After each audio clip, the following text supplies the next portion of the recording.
아, 네, 저는 오늘 인생 컨퍼런스를 케이스를 하나 준비했습니다.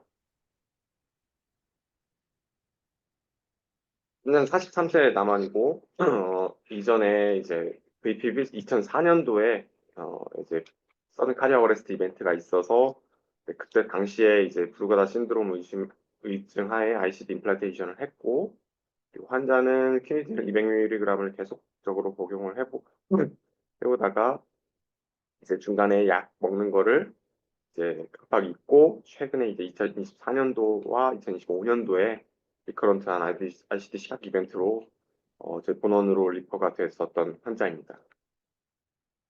환자의 아버지는 34세 때 이제 급사한 히스토리를 갖고 있고 환자의 그 본원이나 아무튼 2004년도에 시행한 에코카디오그래피는 모두 다 이제 노말 LVEF를 보였고 카디악 챔버 사이즈도 정상이었습니다. 이거는 이제 2004년도에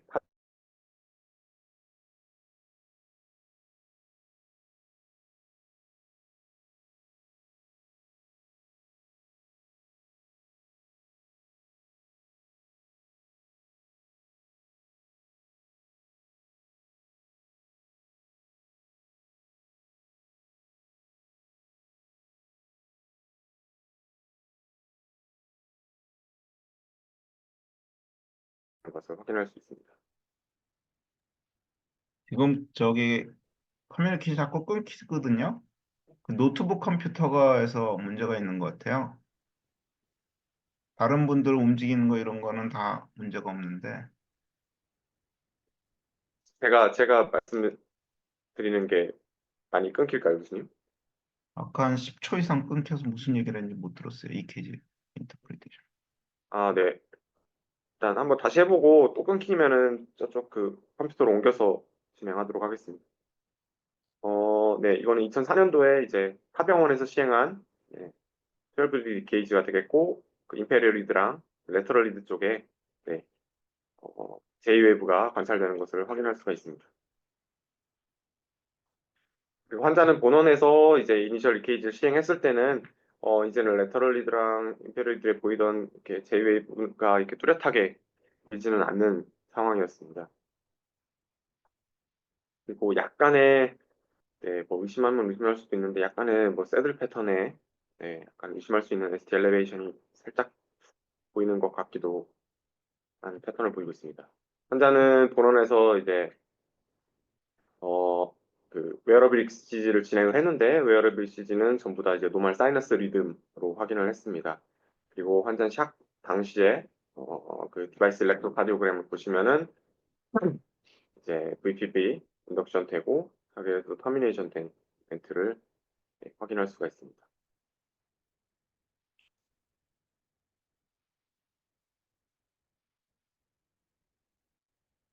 현장 체스트 엑스레이 상에서 특별한 뭐 카디악 아노말리가 보이거나 근데 다우트 디지를 의심하는 소견을 보이지는 않았습니다. 이번에 에코카디오그래피 상에서도 동일하게 노멀 사이즈와 노멀 LVEF를 소견을 보이고 있었습니다.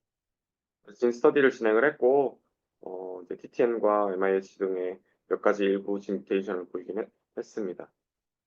하지만 이제 불가다나 이런 것들에 그러니까 이런 것들에 관련된 진 뮤테이션은 명확하게 보이진 않았고 그다음에 환자는 EPS 스터디를 진행을 했습니다.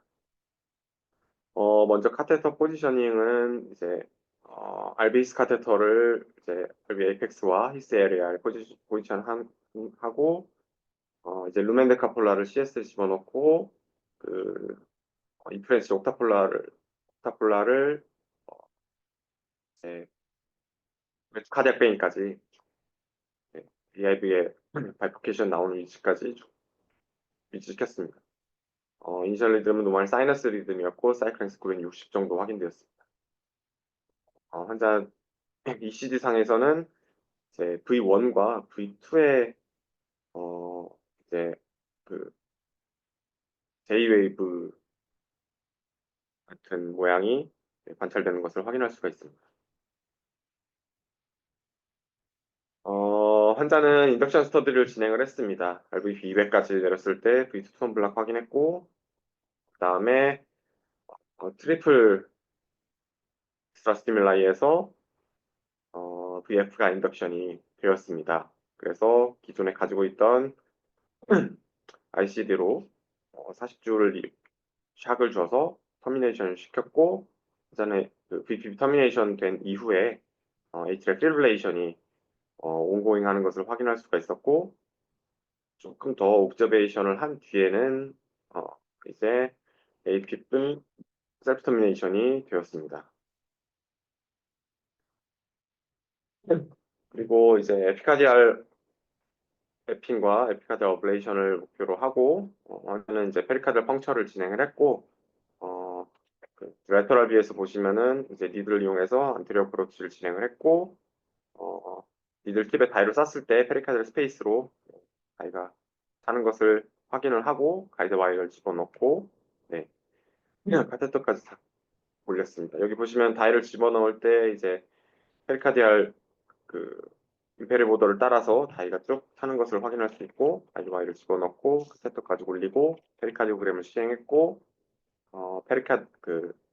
카디악 보더가 네, 이제 컨트라스트에 의해서 필링되는 것을 확인하였습니다. 그리고 여기에 이제 그리드 카테터를 넣고 이제 매핑을 시작을 했습니다. 매핑을 시작했고 이니셜에 이제 보이는 이제 그리드에 보이는 시그널은 굉장히 샤프하고 하이 앰플리튜드의 LV 에피카디얼 포텐셜을 확인할 수가 있었고, 매핑을 쭉 진행을 하면서 이제 RV 베이설 월 쪽으로 왔을 때 그 스타 에리아로 의심되는 부분에서 이제 딜레이드 포텐셜과 이제 로우 앰플리튜드의 약간 프레그네이션 돼 있는, 네, 딜레이드 포텐셜을 확인할 수가 있었습니다. 쪽을 RB 베이잘 월 쪽을 매핑할 때 방금 같은 포텐셜을 확인할 수가 있었고, 네, 이번에는 이제 어, 동일하게 네, 월 쪽에 딜레이드 된 포텐셜들이 네, 그리드 카테터에 잡힌 것을 확인할 수가 있습니다. 그리고 이거는 역시 베이잘 월 쪽에 아까 한 거를 이제 슬립 스피드를 조금 더 늘려서 자세히 보기 위해서 한 거고, 딜레이드 포텐셜을 로우 인플리튜드에 딜레이드 포텐셜을 확인할 수가 있었습니다. 그리고 이제 계속 매핑을 진행했고, RBOT 프리월 쪽에서도 이제 스케일의 주머니로 이제 그 QRS 듀레이션보다 딜레이드 된 포텐셜들이 확인이 되었고, 그리고 매핑을 네, 쭉 진행을 했을 때 마찬가지로 딜레이드 포텐셜이 계속 확인이 되었습니다. RBOT 프리월 주변으로. 그리고 이거는 이제 RB 에피카디얼 포텐셜, RB 쪽을 네, 매핑했을 때 에피카디얼 포텐셜, 헬시안 에피카디얼 포텐셜을 보이고 있는 것이고, 이거는 이제 헬시안 포텐셜에서 이제 스타에리아로 그리드 카테터를 옮길 당시에 이제 일부 그리드 카테터에서는 헬시안 포텐셜이 보이고, 이제 스카에리아 주변으로 약간 스프린트된 딜레이드 포텐셜이 잡히는 것을 동시에 잡히는 것을 확인할 수가 있었습니다. 네, 여기는 이제 프래그먼티드 포텐셜을 보여주고 있고, 이것도 역시 매핑한 결과입니다. 그래서 이제 에피카디아 매핑을 사이너스 리듬 하에 진행을 했고, 액티베이션 매핑을 보시면은 베이잘 월, 프리월 쪽으로 이제 시그널이 딜레이된 포션이 있었고, 그리고 RBOT 쪽으로 그 RBOT 쪽 주변으로도 이제 그 딜레이 액티베이션이 보이는 것을 확인할 수가 있습니다. 이쪽 주변으로도 역시 그 볼티지 매핑을 했을 때 볼티지가 낮은 것을 확인할 수가 있었고, 프로파게이션 맵을 봤을 때도 역시 그 딜레이드 액티베이션이 베이잘 프리월 쪽과 RBOT 쪽에 딜레이드 컨덕션 둔이 존재한다는 것을 확인할 수가 있었습니다. 이것도 역시 사이너스 리듬의 프로파게이션의 맵에 해당합니다. 그리고 엔도카디알 매핑을 진행하기 전에 RV 벤트리클로그램을 시행을 했고, RV 벤트리클은 뭐 특이 이상 없이 네, 노멀 모폴로지를 보이는 것을 확인을 했습니다. 엔도카디알 매핑에서는 RV 엔도카디알 매핑에서는 사이너스 리듬에서 뭐 특별히 딜레이된 뭐 스카이리아나 뭐 이런 것들 로우 볼티지 존을 컨덕션 딜레이 컨덕션을 보이는 스카이리아를 특별히 찾을 수는 없었습니다. 컨디션에서 일부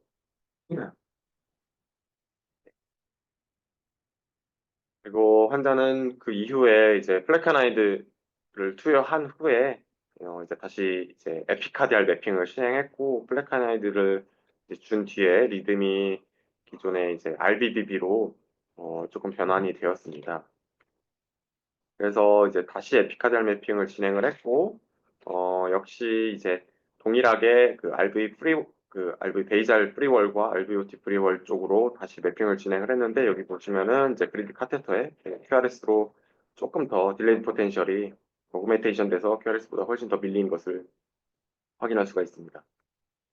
역시 이거는 조금 더 포텐셜이 딜레이 된 것도 역시 확인할 수가 있고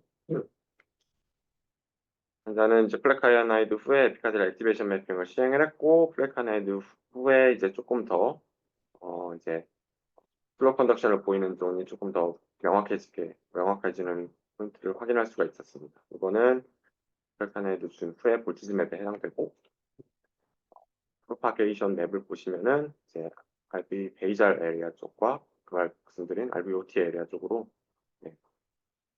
컨덕션 딜레이가 보이는 그 에리아를 확인할 수가 있었습니다. 그래서 이제 어블레이션을 시행하기 전에 우리가 코로나리의 아나토미를 확인하기 위해서 코로나 인조그램을 진행을 했습니다. 코로나 인조그램을 진행을 했고 저희가 타겟 사이트로 하는 RVOT 에리아와 RV 베이절 에리아가 이제 코로나리 코로나 아테리에 걸리진 않는지 확인하기 위해서 코로나 인조그램을 확인했고 특별히 걸리는 부분은 없어서 해당 부위 사이트로 어블레이션을 진행을 했습니다. 이제 그 BF 서브스트레이트로 에피카디알 어블레이션을 진행을 했습니다. 에피카디알 스카 라인을 따라서 어블레이션을 진행했고 파이널은 최종 라인은 이건 이제 바이트 애뉸러스 라인이고 여기서 포인트는 이제 전에 그 레이트 포텐셜이 어그멘테이션 된 사이트를 찍어 놓은 거고 어블레이션 라인을 보시면은 RVOT부터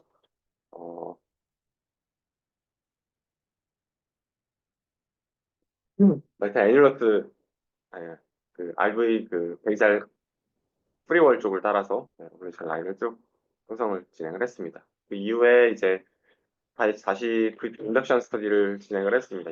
진행을 했고 더블에 400, 200, 12, 200에서 이제 BT가 인덕션이 일부 되었지만 서스테인 하지는 않았고 넌 서스테인 폴밀크 BT가 확인이 됐고 그 이후로는 인덕션이 더 이상 되지 않고 환자는 RF 후에 노멀 사이너스 리듬을 확인하였고 이제 2, 3일이 지난 후에 다행히 생겼던 이제 RBBB는 정상적으로 회복이 되었고 스테너스도 확인하고 수술 종료했던 케이스였습니다.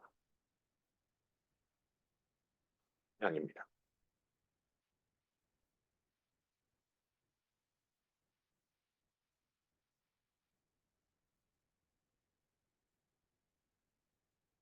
혹시 코멘트를 해주시거나 케이스에 대해서 뭐 궁금하신 사항 있으시면 말씀 주시면 감사하겠습니다.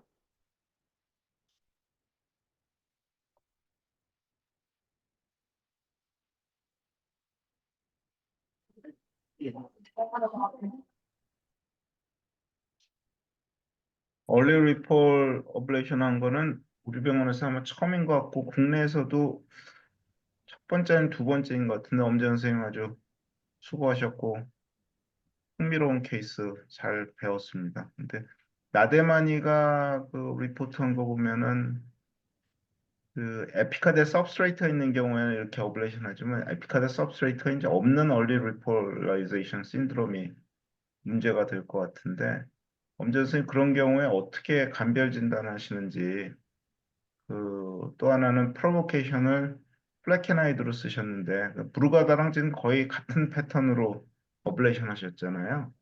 근데 ERS에서는 어떤 부분들이 좀 틀린지 알려주시면 고맙겠습니다.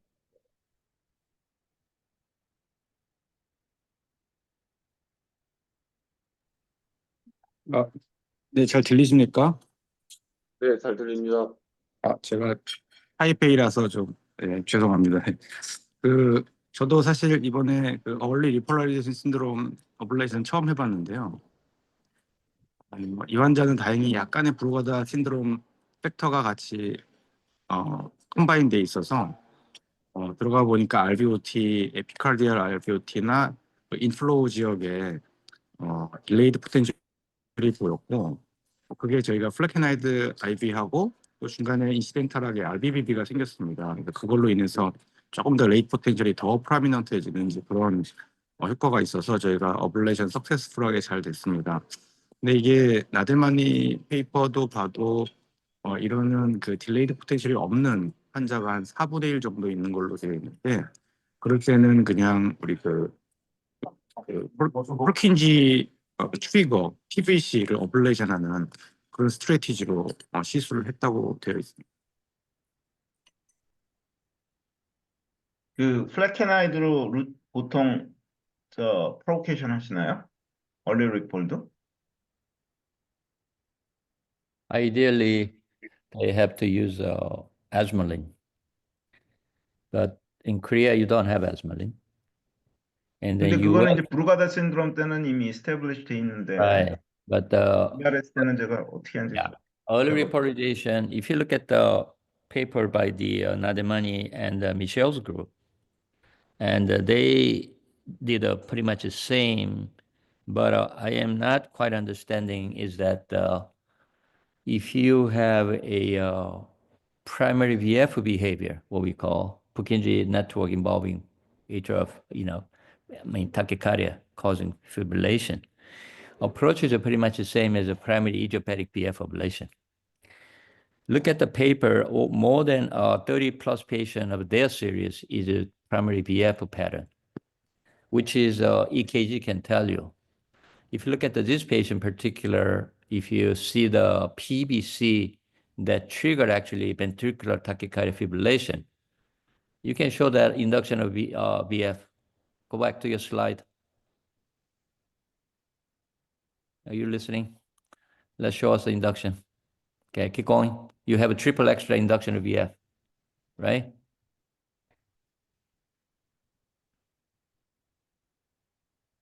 Keep going. 마지막에 Okay, no, keep going. That's it. Yeah, right there. So if you look at the this activation pattern that initiates the tachycardia, one bit right after I go back into the fibrillation. But at that particular bit, originating from the right ventricle, do you see the RV distal? EGM is fairly narrow. Can you see? So that means potentially maybe involving right ventricular conduction system. However, subsequent bit that comes right into the second bit, tachycardia, is already septum and AIV. Can you see that at the activation sequence? Then AIV become earlier than anything else. So particularly look at the AIV 3-4, how early that it is. Below, yes, first one, yes, that one. So single PVC can cause such a behavior involving anterior aspect of a ventricle. It's gotta be repolarization abnormality related to the mechanism, can be a depolarization because you're causing a gradient of repolarization, which is resulting second morphology, which is different than first trigger PVC. So you have to wonder which one trigger. This is the one that triggered BF, or this is the first one that pace-induced ventricular echo beat caused the VF. And I don't believe ventricular echo beat caused the VF. This aortic anterior cardiac vein, which is an anterior outflow tract area, triggered ventricular fibrillation and broke up down to the fibrillation pattern. Then you can see subsequent RV EGM keep changing, becoming double potential. So bottom line, I think, first of all, that AIV signal is a far field. Second, there's a double potential. And then I think a mechanism of outflow tract reentry is involved here. And then I think it dominantly probably the right side and not the left side because of EKG pattern. So that's why when we saw this induction, I said, wow, this is the right side. Now, the other group that Nademani described that when they start the VF, it looks like exactly a fascicular VT, fast VT, VF. It's very narrow complex because we involve Purkinje. So I seen only two types so far in my experience. So when I see such an early breakup repolarization pattern, I tended to map the right side first. And if you see a narrow complex of Purkinje pattern, left ventricle first. So that has been what I've been doing. Obviously, none of this is 100% sure thing, but at least statistically makes sense to take on the case. And Dr. Um's case actually is not a pure repolarization syndrome. I think it is a mixed syndrome. I think he has a Brugada plus repolarization, which we done similar patient in the St. Mary Hospital, Dr. O's case. And all these patients, they tended to have epicardial and endocardiac gradient of repolarization, conduction delay, as well as the epicardial delay potential scar, what we call. But I'm not sure that's a scar or just delay potential. I think so. Now, pharmacologically, I don't think nobody really fully worked out yet. We use it simply asmalin to enhance the Brugada repolarization pattern. And I think that's what they're using for. I don't know there's any other drug that been reported to be useful for this type of ablation. And I haven't found one yet either. So I think bottom line, I don't know what's the best drug for that. 지금 그 황 선생님 말씀하신 EKG 어널리시스라는 게 굉장히 중요할 것 같은데, 나데만이나 아니면 보르도 그룹에서는 ECG-I를 써가지고 대충 어느 부분에서 VF가 나온지 그거를 찾아놓고 그 다음에 매핑을 하는 걸로 알고 Yeah, 있고요. that's correct. They use the 근데 body 엄 surface map. 선생님 케이스 하면서 제가 하나 배운 거는 에피카디알 맵을 먼저 하는 게 훨씬 유리하겠다. 왜냐하면은 그 나데만의 페이퍼 보면은 한 80% 정도는 에피카디알 리전이 있는 걸로 돼 있거든요. 그러니까 그렇게 되면 타겟을 오히려 쉽게 찾을 수 있으니까. 근데 Right. 에피카디알 맵을 했는데 딜레이드 ILM이 전혀 없다. 그럼 이제 그때부터 문제죠. 그때부터 이제 펄킨제 포텐셜로 엔도카디움을 찾아야 되니까 조금 어려움이 있을 것 같고. Right. 2002년도에 미시안 하사기어가 처음으로 얼리 리포레이션 리포트 할 때만 해도 이게 이제 인피리어 브루가다라고 Right. 명명을 했었거든요. Yeah. 왜냐하면 J-웨이브가 지금 인피리어 리드에서 보이기 때문에. 근데 지금 이 환자 같은 경우에는 인피리어 월 쪽은 안 내려갔는데도 어블레이션 하고 나서 인덕션이 안 돼서 꼭 그 EKG 로컬리제이션하고 맞는지 그게 좀 궁금한 부분들이 있습니다. There 하나 더 was 첨언하자면은 브루가다 신드롬 프로보케이션 할 때는 아기들이 열날 때 브루가다 서든 데스를 잘하거든요. 그래서 웜셀 라인 사용하는 그룹들이 있고요. 페리카디움을 채우는 거죠. 반대로 J-웨이브는 그 어스번 웨이브, 하이포설미아 할 때 보이는 어스번 웨이브하고 비슷하기 때문에 콜드 셀 라인으로 프로보케이션 하는 그룹들이 있는데 왜 비슷한 질환인데 하나는 웜이고 하나는 콜드냐 물어봤더니 정확한 대답을 해주는 엑스퍼트는 없었었던 것 같습니다. Okay, if you look at this patient, look at his clinical ECG from other hospital. Look at the heart rate. His heart rate was 46, 58. Okay, this is your ECG. Okay, go to the clinical. Yeah, this 55. Before that one, what was it? 47. So you have to have a bradycardia in order to see the J-wave pattern. When the patient develop normal sinus rhythm rate above 60, you may lose a J-wave pattern. So that is important. Why you need to record these people ECG during their sleep, not in the wake. Because in wake, you won't see it. Okay? In order to do that, they are infusing cold saline, warm saline, so on. But I don't know whether anything that are clinically reliable, trust 100% based on that, make a clinical decision. We do recording in this patient during the sleep, particularly REM stage, when the bradycardia variation rate. So you can basically instruct the nurse to get an EKG for us during the heart rate slow down less than 50. And all these people do have a bradycardia during the sleep. That's what we learned over the year. So if you go forward your slide, keep going. Go, advance the slide, please. Okay, no, stop there. No, you just ICD.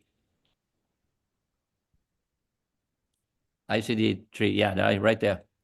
If you look at this patient, how they initiated tachycardia, take a look at it. Sinus bradycardia, and then what happened? Patient has a PBC, but a PBC that triggered tachycardia is always the same guy. That one non-sustained, and next one you have a APF.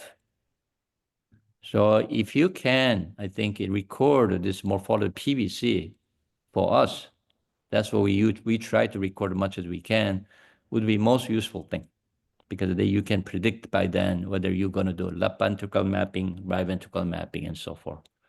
Unfortunately, this patient, there was no way we could identify PBC, okay? So in other words, whether Brugada syndrome or whether J-wave syndrome, they must have a PBC trigger. We have not seen one without it yet. So I think it is important to look for, characterize that PBC before you take to the lab. That would be ideal thing to do, okay? For clinical sense. Okay, go to next. Keep going. Okay, keep going.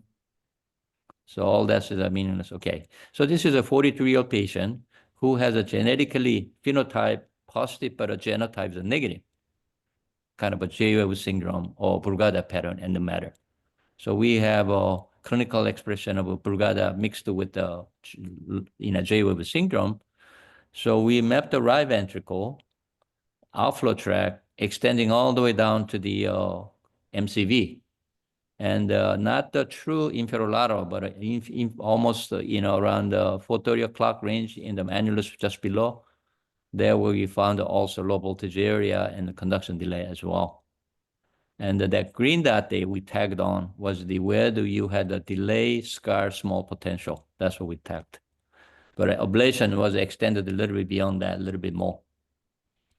I think that is covered the anterior wall outflow tract as well as the inferior lateral wall, perhaps some part of that area of the abnormal to eliminate this tachycardia. So this, now go back there, this tachycardia non-sustained. Just go back one, yeah, you had just induction of non-sustained post-ablation. Right here. So you can see this is not a same pattern of induction you had. We had one bit of a echo bit from the RB pacing and then subsequent VF coming from LV outflow tract first.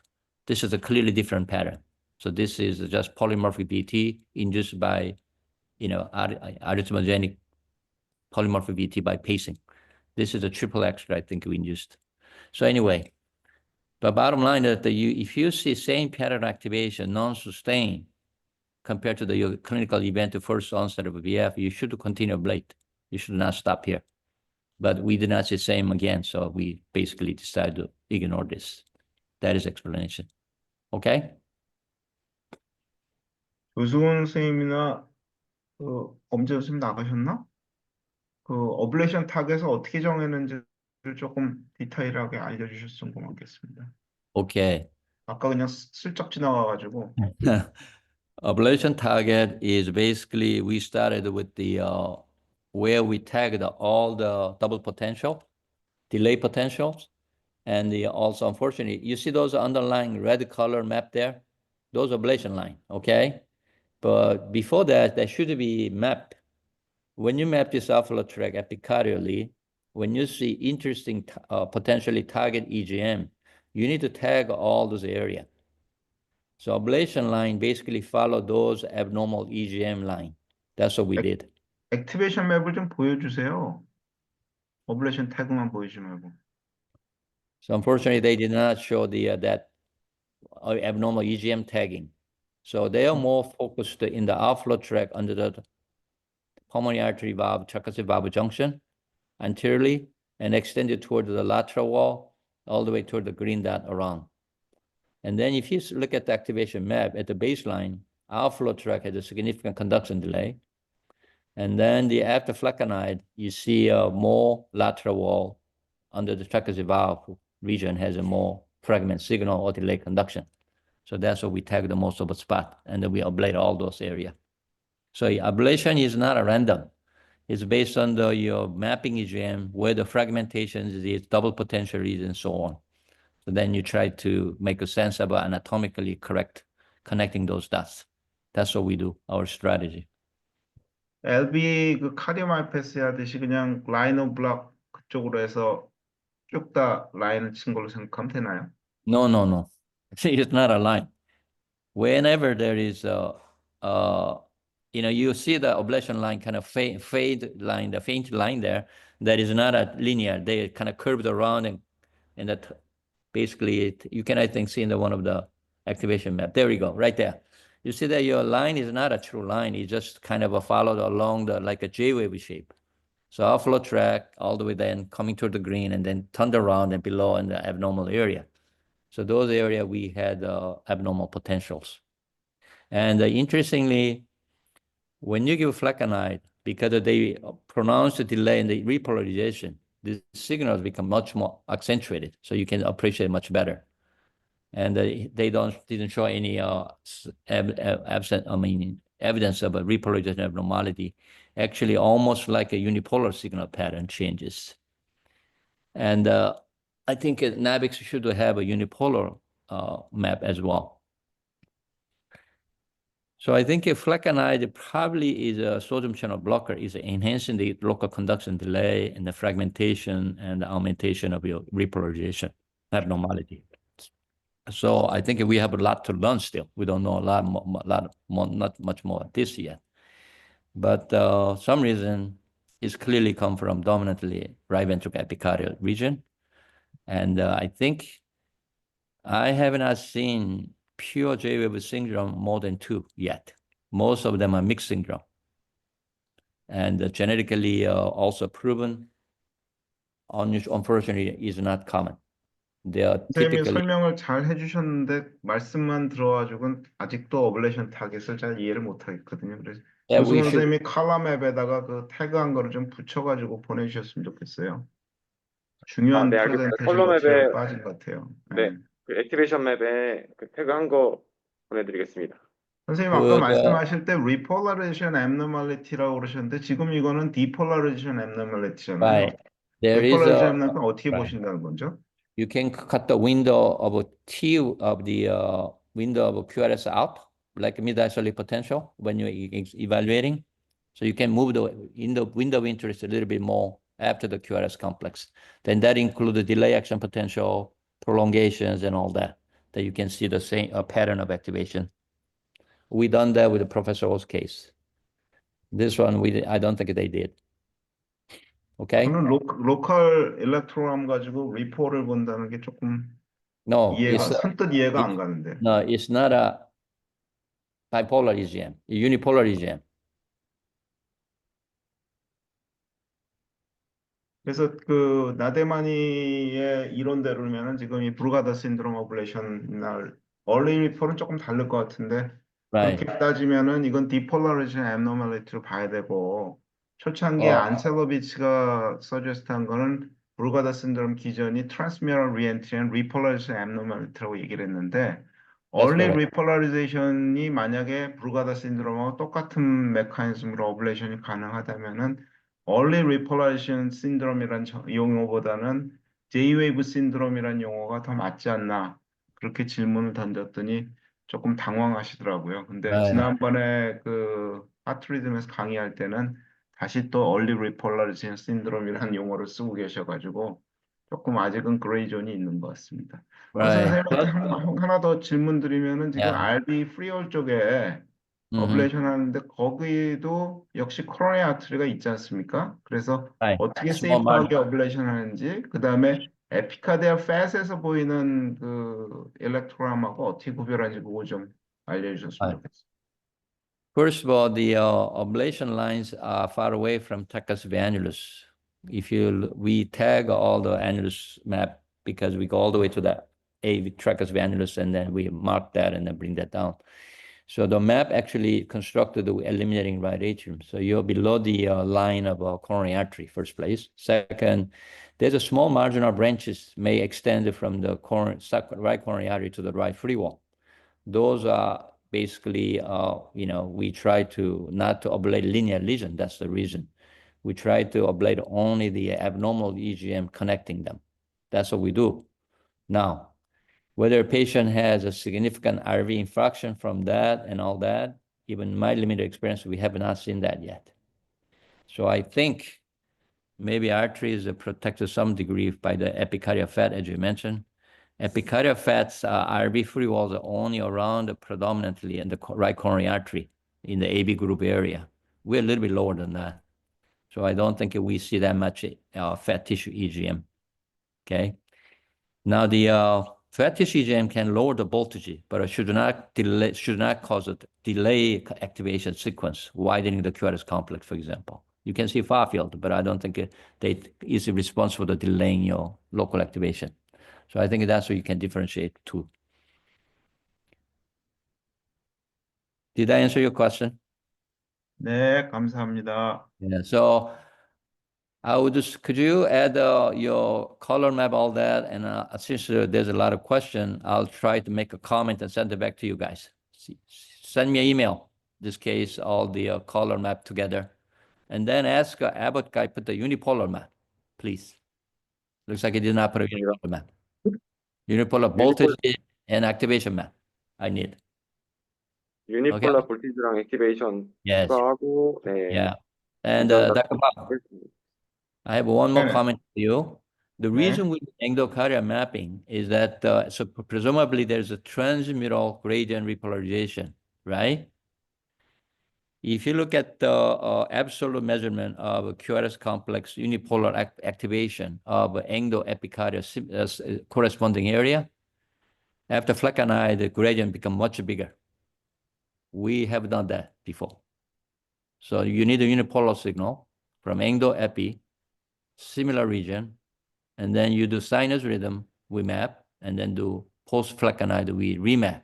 So we actually create 4 maps, and then you match that and compare to see what evidence of changes we see. What we've seen, and the unipolar endo sinus rhythm versus epi already significant gradient of a duration of actually action potential, but just by grotesquely measuring from unipolar. And then we figure flecainide, that discrepancy become even wider, bigger.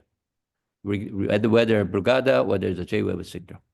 But that could be because of flecainide, but the abnormality exists. Perhaps there may be some difference that I can argue.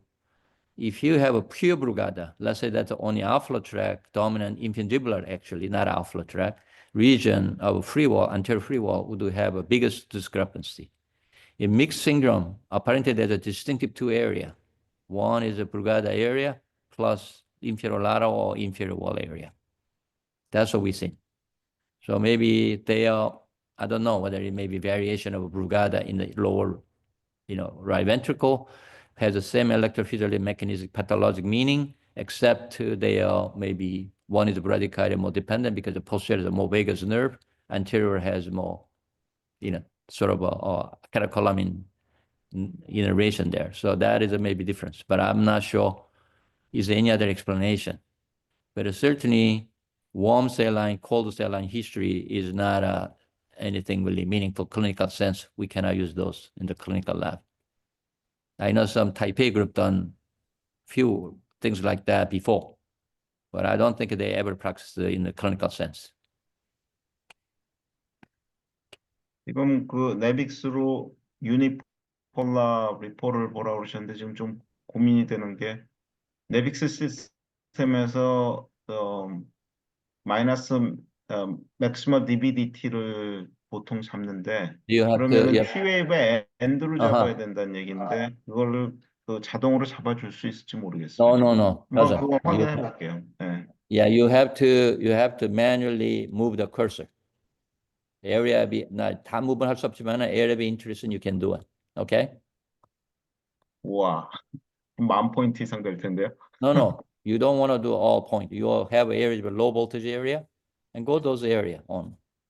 또 하나는 지금 그 브루가다 신드롬 기전을 ITO 그 아이언 채널의 문제를 보면은 플래케나이드가 주로 작용하는 건 리폴보다는 디폴에 더 메인으로 작용할 것 같은데. 예. Because of also has a mechanism of calcium release and all that depolarization issue, but I don't know whether that is all into it. Because of perhaps in this case, sodium channel issue and other issues that may be involved together. So there's a lot of things we don't know. We are messing with. I think fortunately we don't have too many cases. Okay.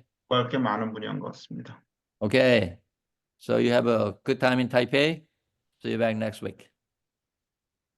네, 감사합니다. Okay, 또 have safe 뭐 trip. 있나요? 발표할게요. 좋습니다. 예.